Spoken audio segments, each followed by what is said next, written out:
Hello, and welcome to In-Game Arts. We're doing another unboxing, another breakdown, another, the same old, Let's just jump right to it. Here's the front of it.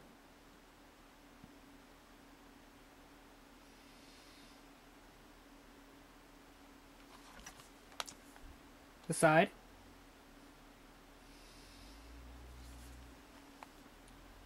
The back.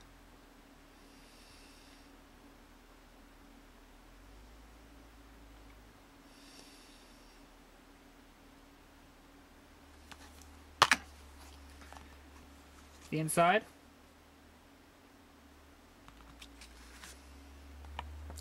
Basically a thank you pamphlet saying thank you for buying our game in Spanish or some other language I'm not aware of.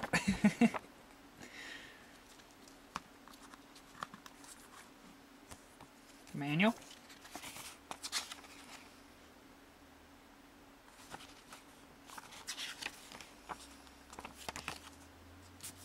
If you want to count that as a manual.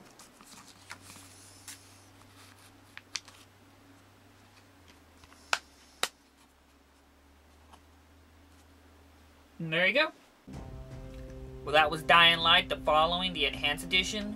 I want to be clear that I did not buy the original first Dying Light, the first one that first released. This is actually our first time ever playing Dying Light, and anybody who knows me, I'm not really big in open world games. They're generally very boring for me. I do not like Skyrim, I do not like Fallout and Grand Theft Auto and stuff. I don't mind Grand Theft Auto, but I hate Bethesda's open world games. But that's a subject for another matter. But Dying Light, I went in there expecting to be highly disappointed or just extremely bored. And frankly, it blew me away. I found it so much fun to be attacked by these zombies, to fight these zombies off, to search for the resources to survive. The day and night cycle, the NPCs, the interaction, the conversations, the story evolving, the graphics. My God, the graphics. Dying Light is the prime example of why I hate Bethesda's open world games, because I see something like Dying Light where they work so hard and make such amazing game, and I see Bethesda getting free both with their lazy ass name Fallout 4 and Skyrim games. Now, that's just my opinion. I'll get that subject for a different matter for Let's Talk Gaming and stuff. But Dying Light, there was so much that I was exploring in that.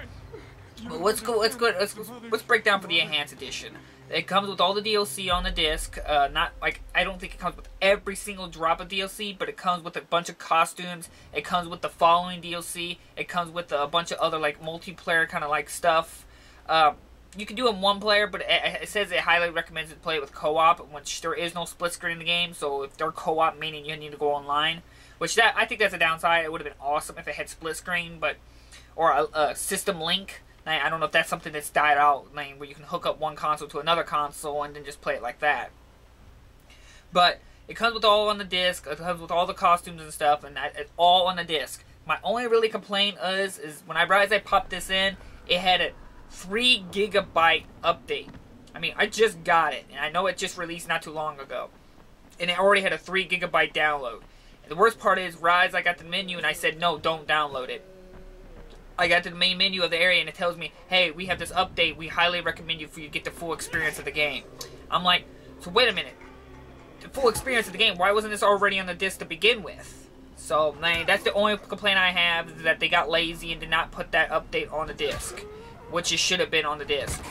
But there's a 3 GB update, which I did play the following, and I played the original version without the update. I played my games without updates. And off the disc, everything ran great. I did not experience one glitch, one hiccup, one problem, or anything. Now, whether the original first release was different and had major flaws, I do not know. Now, if it was finally fixed in this one, it still doesn't make it okay that they release a broken game, but it seems they fixed all the problems and everything. It works great, runs great, and plays great. I loved all the gear searching and getting resources, making my weapons and stuff. I'm not really big in finding blueprints to make stuff. I'm not really fond of that kind of, that's a game mechanic I wish it'd just go away. Just allow me to get the gear and make my stuff. Don't make me say I can't make it until I get a blueprint. Just let me make it. But, I guess I could say that's like a plan. I wish they'd just go away from the blueprints. Just stop with the blueprints and just let me make stuff. Uh, I don't know how to really explain everything that's within Dying Light. It's an open world game. You run and climb over stuff, and you try to run from. Most of the time, you're running. It's not. That's the moral point of it. You're a free runner. You climb and jump, and you just constantly sprint and try to not to get caught or get attacked by swarms of zombies. There's several variety of zombies. There's the runners. There's the spitters. There's the big brawling guys. There's the night hunters, which is the ones you gotta fear the most at nighttime, because when it's night, you can't see shit. And when you're being attacked by a monster, but it's super fast as you, or maybe faster, because I can never seem to outrun the damn things. I'm always getting hit by them. They're always on your ass. So night, you fear the nighttime. Night is bad. But when you play the following, it's a big open area instead of the city. You drive cars. The cars actually have life and damage. So instead of like a life bar, though, it's got like categories for each of its life, like the engine, the tires, the suspension, and so on.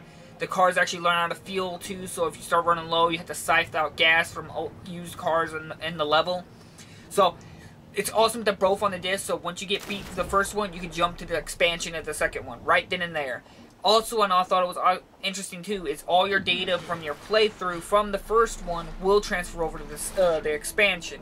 So, the second part. So, let's say you beat it, or you're halfway through it, and you say, well, I want to jump to the following expansion, if you feel like that's something you want to do.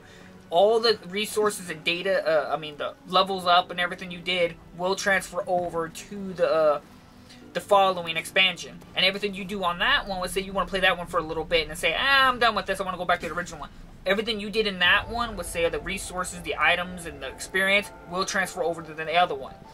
I thought that was really cool and really handy. I don't see why anybody would not, why would they jump across each one of them. Maybe you've already played them and you just want to experience both of them, but you can do that. So I thought that was really noteworthy. It has also the zombie mode, which is an online kind of thing where you play as a zombie and you try to attack them within the real game. Someone trying to do his real game, and you're like kind of like if you would play Dark Souls, you're a Dark Phantom and you're trying to attack them. I don't play online, and I don't like to fuck with other people's game experiences, so I don't do that. And sorry for cursing, it's just a habit.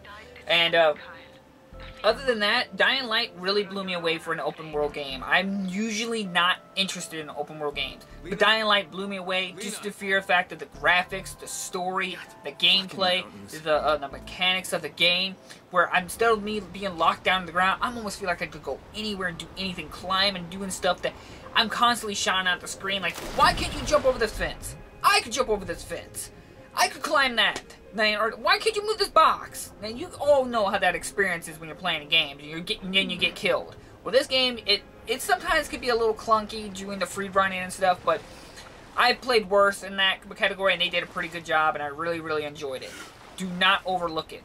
If I have to give you one recommendation, is if you're really generally pretty good at games and open world games and stuff, I highly recommend you start the game right at the highest difficulty, Nightmare difficulty. Now, the game will give you a bunch of warnings saying, are you sure you want to play on this difficulty? This is coming from somebody who's never played Dying Light, and I've already gotten pretty far through Dying Light on Nightmare difficulty by myself.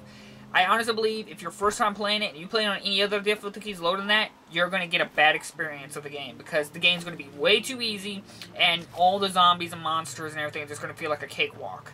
Play it on the highest difficulty, that way you can experience the fear of the zombies and the monsters chasing you, because that's the point of the game, is the fact that here is a zombie that's running at you full force, 3 of them, and you cannot beat one. You already have a hard enough time beating just one of them, now you got 3 on your ass. So, that's the point of the game is supposed to get across. So maybe that's why I had a much more excitement time with it than something like Fallout or Skyrim, because it felt like a survival horror game, where I'm constantly trying to find resources to survive. Other than that, look up this game, because it's a highly recommend for a collector. Like I said, it comes with most of all the patches on the disc, aside from the 3 GB shit. Bad. It was really bad of you to do that. It should have been on the disc to begin with.